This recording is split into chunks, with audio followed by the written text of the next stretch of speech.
Welcome to BRK education. నేను మీ కీర్తి. Trump తీసుకున్న నిర్ణయాలతో కరిగిపోతున్న అమెరికా కలలు. ఈ సందర్భంలో భారతీయ విద్యార్థులకున్న అవకాశాలు తెలియజేయడానికి మనతో పాటు ఉన్నారు Mahender Reddy, Kanishka IAS academy director, మరియు Sivakrishna, faculty for competitive exams. వారిని అడిగి మనకున్న డౌట్స్ క్లారిఫై చేసుకుందాం. నమస్కారం సార్. ట్రంప్ తీసుకున్న నిర్ణయాలు, యూకే ఇమిగ్రేషన్ రూల్స్ వల్ల ఇండియా నుంచి వెళ్ళే స్టూడెంట్స్ మీద ఎలాంటి ప్రభావం ఉండబోతుంది సార్? జనరల్‌గా మనకు ఎవ్రీ ఇయర్ ఒక 1,00,000 స్టూడెంట్స్ వరకి వెళ్తూ ఉంటారు. మనం 2022 నుంచి ఒకసారి అబ్జర్వ్ చేస్తే ఇది తగ్గుతూ ఉంది వీళ్ళ సంఖ్య. 2022, 23లో దాదాపు 1,00,000 మంది స్టూడెంట్స్ ఇండియా నుంచి యూఎస్ వెళ్ళినట్టు మనకు చెప్తున్నాయి అఫీషియల్ ఫిగర్స్.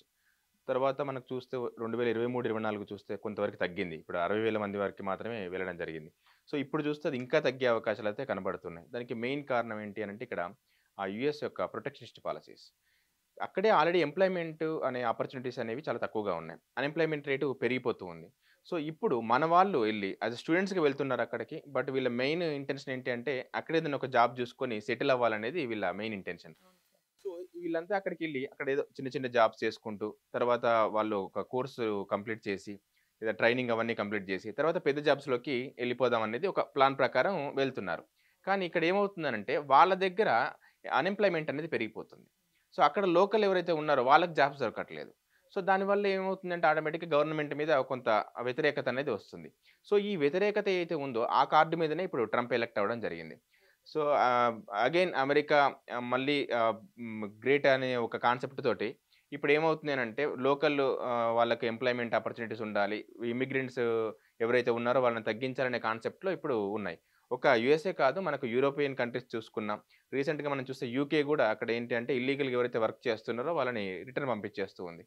సో, దీనివల్ల ఏమవుతుందంటే జనరల్‌గా ఏదైతే డ్రీమ్ ఏదైతే ఉందో, ఈ అమెరికా కల ఏదైతే ఉందో అది మాత్రం చెదిరిపోతుందని జెప్పేసి చెప్పొచ్చు.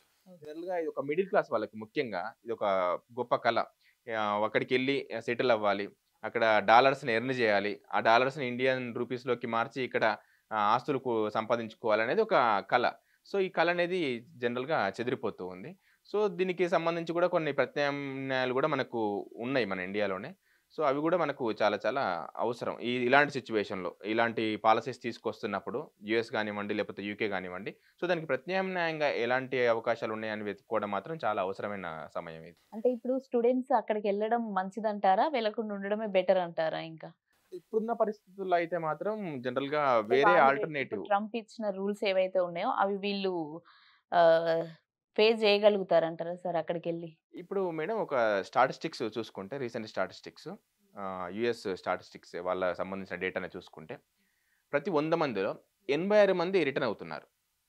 ముఖ్యంగా ఇండియా చూసుకుంటే ప్రతి 100 మందిలో 86-95 మంది మళ్ళీ రిటర్న్ వస్తున్నారు. మనం వెళ్ళే వాళ్ళనే చూస్తున్నాం గానీ, వచ్చే వాళ్ళని మనం చూడట్లేదు అంత హైలైట్‌గా. బట్ వచ్చేవాళ్ళు గూడా అంతే మంది ఉన్నారు. ఒక 10 మంది మాత్రమే అక్కడ సెటిల్ అవ్వగలుగుతున్నారు. సో, ఇంకా ఇప్పుడు తీసుకున్న రూల్స్ చూస్తే అది ఇంకా తగ్గే అవకాశం ఉంది. సో, దాన్ని బట్టి మనం ఇదొక మంచి ఆపర్చునిటీ అనైతే చెప్పలేమసలు. ఇలాంటి పరిస్థితుల్లో మళ్ళీ అమెరికా వెళ్ళడము, అక్కడ ఇవన్నీ ఎదుర్కోవడం అనేది ఎంతైనా కష్టమైన పని అని జెప్పొచ్చు. ఆల్రెడీ సెటిల్ అయిన వాళ్ళకేమన్నా ఎఫెక్ట్ పడతదా సార్ ట్రంప్ ఇచ్చిన రూల్స్ ప్రకారం? సెటిల్ అయిన వాళ్ళకి ఎలాంటి ప్రాబ్లమ్ ఉండదు. అది గూడా గ్రీన్ కార్డ్ ఉండి లీగల్‌గా సెటిల్ అయిన వాళ్ళకి ఎలాంటి ప్రాబ్లమ్ ఉండదు. సో, ఇల్లీగల్‌గా సెటిల్ అయిన వాళ్ళకి మాత్రం డెఫినిట్‌గా వాళ్ళకు ప్రాబ్లమ్ ఉంటుంది. వాళ్ళు ఏ రోజు కాకపోయినా ఏ రోజుకైనా గూడా వాళ్ళు ఫేస్ చేయాల్సిందే.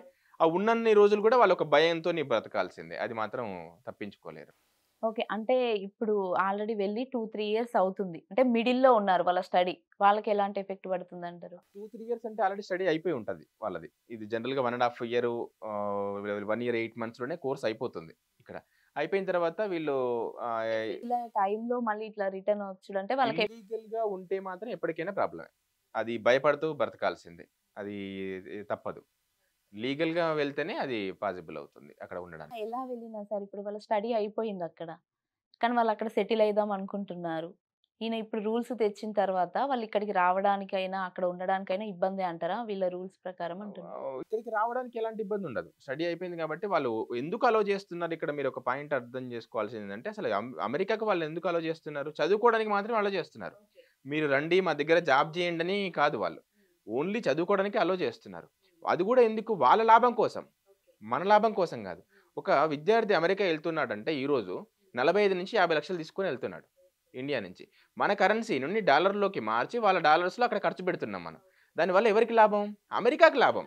ఇండియాకి లాభం గాదు. 1,00,000 మంది స్టూడెంట్స్ అక్కడికెళ్తే 10,000 మంది మాత్రమే అక్కడ సెటిల్ అవుతున్నారు. 90,000 మంది రిటర్న్ అవుతున్నారు. సో, ఈ 90,000 మంది ఖర్చు పెట్టిన డాలర్స్ అన్నీ వాళ్ళకే లాభం. సో, వాళ్ళ అవసరం కోసం మనల్ని పిలుస్తున్నారు. వాళ్ళ లాభం కోసం. ఎందుకు? ఓన్లీ ఎడ్యుకేషన్ పర్పసే. అది ఎడ్యుకేషన్ ఒకసారి కంప్లీట్ అయిపోయిందనుకోండి, మన కోర్స్ అయిపోయిందనుకోండి, వాళ్ళెందుకు అక్కడ ఉండనిస్తారు? ఉండనివ్వరు. అంటే మీ సజెషన్ ప్రకారం అక్కడెళ్లి స్టడీ చేసుకొనొస్తే బెటర్ అంటారా? ఒకవేళ హైయర్ స్టడీస్ కోసం వెళ్ళాలి, ఒక మంచి డిగ్రీస్ ఉండాలి మనకు అని చెప్పేసి అనుకోని అక్కడికి వెళ్తే బానే ఉంటుంది. అలా ఒక్కటే కాకుండా జాబ్ పర్పస్‌లో కూడా ఎళ్ళొచ్చు. ఎలా ఎళ్ళొచ్చు అంటే మెరిట్‌లో ఉండాలి. చాలా మనం టాప్‌లో ఉండాలి. అక్కడ హెచ్-1బీ వీసా వచ్చేలాగా ఉండాలి. అక్కడ కంపెనీస్ కూడా మనల్ని వాళ్ళు తీసుకునే విధంగా మన దగ్గర టాలెంట్ ఉండాలి. ఆ స్కిల్స్ అవన్నీ ఉన్నవాళ్ళు ఓకే. వాళ్ళు సెటిల్ అవ్వగలుగుతారు. ఫార్మల్‌గా, లీగల్‌గా అక్కడ ఉండగలుగుతారు. లేదంటే డెఫినిట్‌గా వాళ్ళు రిటర్న్ రావాల్సిందే. ఈ రోజైనా, రేపైనా, ఏ రోజైనా రిటర్న్ రావాల్సిందే. ఉన్నన్ని రోజులు కూడా ఒక కైండ్ ఆఫ్ ఇన్‌సెక్యూరిటీతోని మాత్రం అక్కడ ఉండాల్సిందే. అంటే మీరేమంటున్నారంటే మన ఇండియాలో ఉంటేనే బెటర్ అంటున్నారు. అక్కడెళ్లి స్టడీ చేసుకొని వచ్చుడు కంటే ఇంకా. అది పక్కాగా చెప్పలేం మళ్ళిక్కడ. ఇప్పుడేంటి అనంటే జనరల్‌గా ఆపర్చునిటీస్ అనేవి జనరల్‌గా మనల్ని ఊరిస్తూ ఉంటాయి. ఇక్కడ మన ఇండియాలో సాలరీస్ కంపేర్ చేస్తే యూఎస్ సాలరీస్ తోటి అక్కడ చాలా ఎక్కువ సాలరీస్. కొన్ని సార్లు ఏందంటే ఈ బెటర్ లివింగ్ ఆపర్చునిటీస్ కోసమో, లేదంటే ఎంప్లాయ్‌మెంట్ ఆపర్చునిటీస్ కోసం వీటి కోసం డెఫినిట్‌గా మైగ్రేట్ అవుతూ ఉంటారు. ఇది కొన్ని వందల వేల సంవత్సరాల నుంచి జరుగుతూ ఉన్నది. సో, మన దగ్గర లేని దాని కోసం మనం డెఫినిట్‌గా ఇంకో దగ్గరికనేది వెళ్తూనే ఉంటాం. సో, అలా వెళ్ళేటప్పుడు మన దగ్గర ఎలాంటి స్కిల్స్ ఉన్నాయి? మన దగ్గర ఎలాంటి టాలెంట్ ఉంది? ఇవి చాలా చాలా ఇంపార్టెంట్. మీరు టాప్‌లో ఉండి, మెరిట్‌లో ఉంటే మీరెక్కడైనా సర్వైవ్ అవ్వచ్చు. అది ఇండియా అయినా, అమెరికా అయినా. ఇప్పుడు ఇక్కడ ఉండి కూడా గూగుల్‌లో కోటి ప్యాకేజ్‌తోని సెలెక్ట్ అయ్యే వాళ్ళ గురించి మనం న్యూస్‌లో చూస్తూనే ఉన్నాం. అది అమెరికాలో చదివితేనే కోటి ప్యాకేజ్ వస్తుంది అని ఏం లేదు. అంటే అక్కడికెళ్లి చదివితేనే మంచి జాబ్ వచ్చే అవకాశం ఉంటుందా సార్ అనేది నా డౌట్. నెక్స్ట్ క్వెషన్ అదే. చెప్తున్నాను కదా మేడం. ఇక్కడ మంచి ప్యాకేజెస్ వచ్చి, ఇక్కడ దాదాపు ఒక 20,00,000 ప్యాకేజ్ వచ్చింది వాళ్ళ బీటెక్ తర్వాత. వాళ్ళసలు అమెరికా ఎందుకెళ్తారు? ఎళ్ళరు ఆళ్ళు అవసరం లేదు. సో, ఇక్కడ ఎవరైతే చదవలేకపోతున్నారో, ఇక్కడ ఎవరైతే ప్రాబ్లమ్స్ ఫేస్ చేస్తున్నారో, వాళ్ళు అప్పుడు ఆఫ్టర్ గ్రాడ్యుయేషన్ అక్కడికెళ్ళడానికి ప్రయత్నం చేస్తున్నారు. అక్కడేదో ఉంది అనుకోని. ఇప్పుడు మనకు తెలుసు తెలుగులో దూరపు కొండలు నునుపు అని ఒక సామెత ఉంది. అక్కడుండే ప్రాబ్లమ్స్ మనకిక్కడ తెలీదు. ఇక్కడ బంక్‌లో పని చేయమంటే చాలా నామోషీగా ఫీల్ అవుతాం. ఒక రెస్టారెంట్‌లో పని చేయాలంటే చాలా నామోషీగా ఫీల్ అవుతాం. కానీ అక్కడికెళ్లి మాత్రం అదే పని చేస్తూ వాళ్ళు సర్వైవ్ అవుతారు. Yes sir. సో, ఇవన్నీ ఏంటంటే వాళ్ళ ఇండివిడ్యువల్ పర్సెప్షన్‌ని బట్టి ఉంటుంది. వాళ్ళ ఇంటెన్షన్స్‌ని బట్టి, వాళ్ళ యొక్క వాళ్ళ కోరికని బట్టి అక్కడ ఉండాలనే ఆ తపన ఇలాంటి వాటి మీద డిపెండ్ అయ్యి ఉంటుంది. చాలా చక్కగా ఎక్స్‌ప్లెయిన్ చేసి చెప్పారు. Thank you sir.